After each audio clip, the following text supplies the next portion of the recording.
నేను చాలాసార్లు అమెరికా దేశ 12వ ప్రెసిడెంట్ గురించి మీకు చాలాసార్లు చెప్పాను. ఏంటి చెప్పండి, ఆయన పేరు జకారీ టేలర్.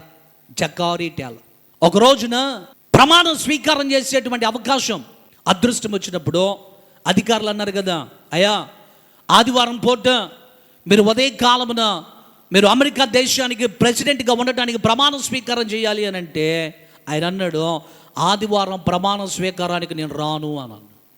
అధికారులు అన్నారు, అమెరికా దేశానికి అధ్యక్షుడిగా ఉండటం అంటే మాటలు అనుకుంటున్నావా? నేను ప్రమాణ స్వీకారానికి రాను అని అంటున్నావు, ఎందుకు రావు అని అంటే ఆయన ఇచ్చిన సమాధానం ఏంటో తెలుసా? ఆదివారము ప్రభువుని ఆరాధించేటువంటి దినం. నేను ఆదివారం దేవుని మందిరానికి వెళ్ళాలి. నా దేవుని నేను నిండు మనస్సుతో ప్రభువుని స్తుతించా. నా దేవుని మందిరములో నా తండ్రికి నేను కనబడాలి, దేవుని మాటలు వినాలి. కాబట్టి మీకు ఇష్టమైతే, మీకు అనుకూలమైతే సోమవారం ప్రమాణ స్వీకారం పెట్టండి, ఆ రోజు వచ్చి నేను ప్రమాణ స్వీకారం చేస్తాను అనగానే అధికారులు ఆశ్చర్యపడిపోయారు.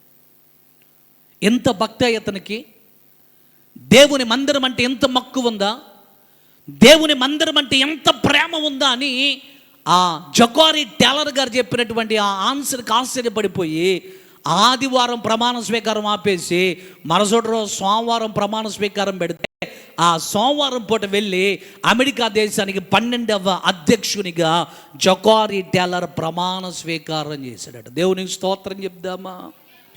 అలాంటి భక్తి. 100 రూపాయలు కూలి ఎక్కువ వచ్చేస్తుందంటే మందిరాన్ని వదిలిపెట్టి వెళ్ళిపోయే వాళ్ళు చాలామంది ఉన్నారు. ఇంకా మరొక లాభం, ఏదైనా ప్రయోజనం ఉంది అంటే ఆదివారం దేవుని మందిరాన్ని వదిలిపెట్టి వెళ్ళిపోయేటువంటి భక్తులు చాలామంది ఉన్నారు.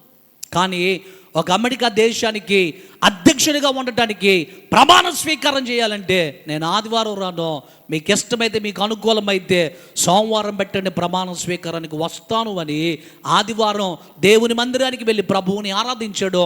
మరుసటి రోజు సోమవారమున జకారీ టేలర్ గారు ప్రమాణ స్వీకారం చేశాడు.